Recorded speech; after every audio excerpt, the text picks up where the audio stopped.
PR's top pros talk, prioritizing the human element of marketing, featuring Cheryl Overton, founder and chief experience officer of Cheryl Overton Communications.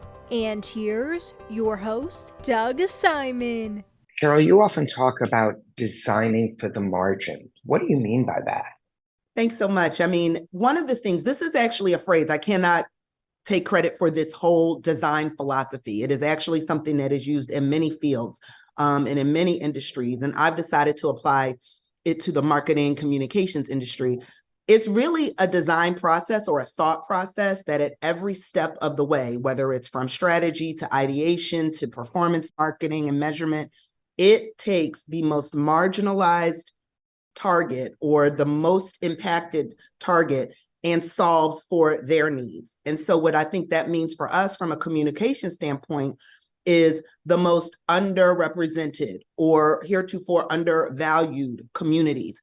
If we can challenge ourselves as creatives, as strategists, as communicators to really find a message, to really find an approach that meets their needs, we have automatically widened the opportunity to reach everyone in a very impactful and in a very human way. It's almost like we've raised the bar for ourselves to solve for the most challenged. And in doing so, we come up with things that really resonate universally. Yeah, that's so interesting because obviously multicultural marketing can frequently involve groups that have been underrepresented. So this philosophy can play an especially key role for your business in that area.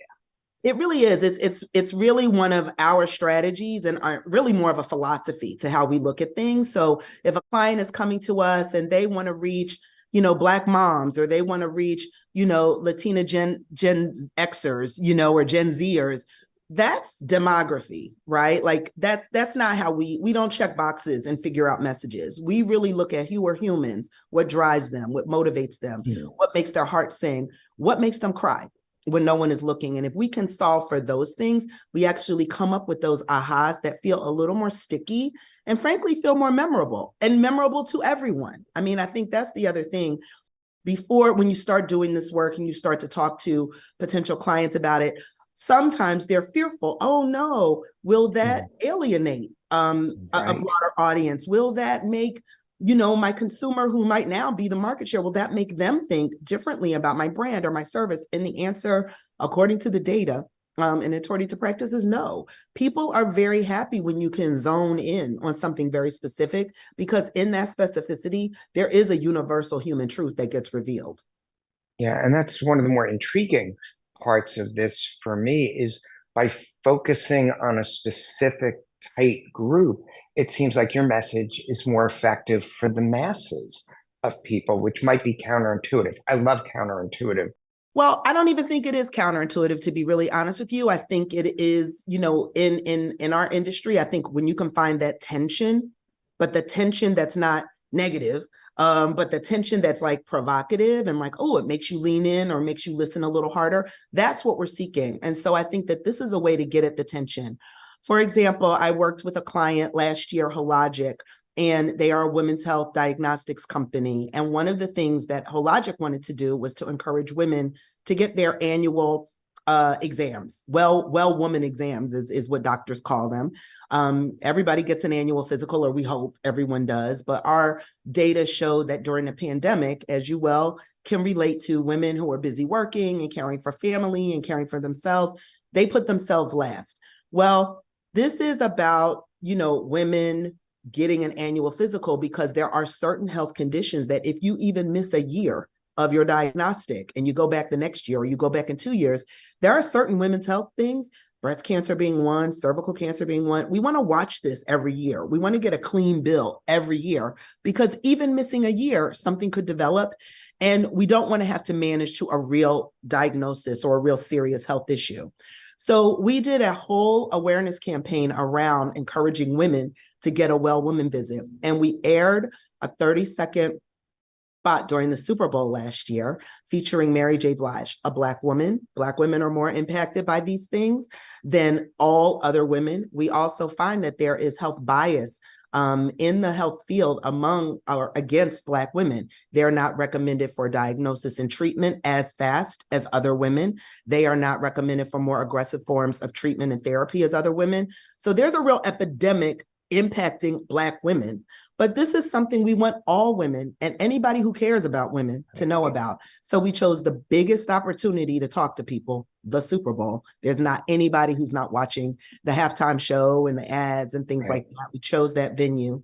We chose a Black woman as the messenger for this because they are the most impacted. And every step that we took, from the crew that we hired to the director of the spot to everyone who worked on the team, was female fronted. We wanted to make the most female and the most diverse team ever to bring this because we both live it and we believe it. And I think that the work was stronger because of all of that designing for the margins at every step of the process.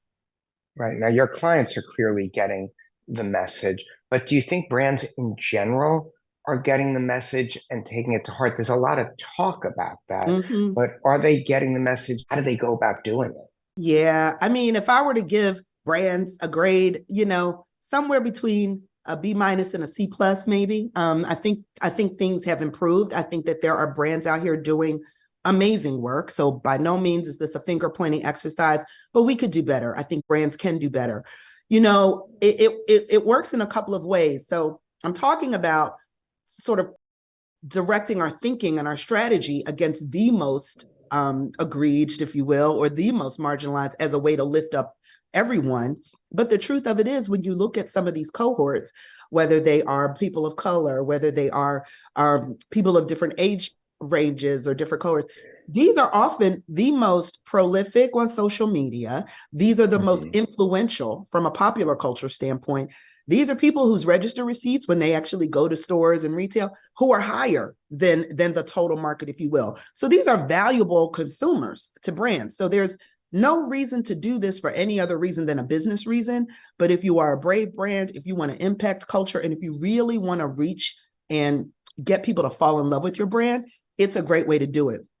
What I would encourage my, peers and colleagues in the communications field is to keep talking. There's been a lot of scuttlebutt in the past year, especially, I think, as people are sort of winding down from a lot of the programs and announcements and pledges that they made in 2020 around racial inclusivity, around anti-Blackness, for example, around being more multicultural or ultra-cultural in their marketing. A lot of brands have started to push back from the table a little bit about that. They've started to see maybe budgets are dwindling that get funneled toward that type of marketing. Maybe they feel like, well, we made a pledge or we made a program or we made a campaign. We've done it, checking the box. Let's go back to business as usual. And so what I will continue to tell my colleagues and what I continue to do myself in practice is let both culture and data guide the day. Numbers don't lie. And so if we can show through case studies, through register receipts, through data, among consumers and just spending and attitudes and usage, if we can continue to use data to guide us, I think that brands listen to data. They like to see movement in the needle. So we can continue to use data and performance metrics to tell the story. But more importantly, I think brand love is like the big thing that everybody wants, right? We don't just want our brand awareness is not even in anymore, right? A lot of these brands, people know who they are, but people want brand love. And I think the way to brand love is to really impact culture and to really talk about the things that might be difficult. I think we expect film to do that. We expect music to do that. We expect the fine arts to do that. I think that we can do that in marketing as well. We take up a lot of space in minds, in hearts, in wallets, just in culture. You can't walk down the street without being hit by screens or billboards or just surfaces and messages that ping up all the time. We should use that space responsibly to make a difference, and I think we can. Also, I really like the insight, because I've seen this myself and talk about it a lot in business, the idea that things aren't a zero-sum game. If you're doing something for one group, the idea that you can be lifting up all groups at the same time is such a different mindset than, oh, if someone is benefiting, that means I'm losing out. So trying to change that sort of contributor to the hate culture that we currently experience would be a great accomplishment. As we wrap up, are there any multicultural marketing trends you see for 2024 that people should be thinking about? You've given a lot of really great information so far, but we're looking for more. You know, we've talked a lot this year about AI and artificial intelligence and GPT. I think that will continue to become more inclusive. I think one of the things that particularly with the multicultural audiences that I spend so much time working with and working for, I think we sometimes see with some of these generative technological, some of these platforms, they don't necessarily spit back something that feels like it's authentic to my lived experience or my worldview. I think the more we all are using it, the more they will become representative of a more culturally diverse world. So I think that that will continue to happen next year. That's one of the trends. Phenomenal. Are there any others? Oh, sure. I think that one of the things as we look at, social channels, whether it's TikTok, whether it's Instagram, I think that these social channels have moved from entertainment to commerce this year. We've seen everything like it's built in. I think that'll become less clunky, but more than that, I think these will become our new, these are our search, and not even just search, but these are our education engines, if you will. I think that we're now looking at, I think about, looking at TikTok, it's sort of the Google for me now. If I want to research when I'm traveling, I want to look at a restaurant review. I don't even look traditionally anymore. I'm going there first because it's a real person. It's a live feed of it. And anything you want to know is there. I think we're going to start to look at these to learn more and educate ourselves more using real opinions of people who we think mirrors our lives. And it's really phenomenal stuff. Cheryl, thanks so much for sharing your insights and ideas, and congratulations on your continued success.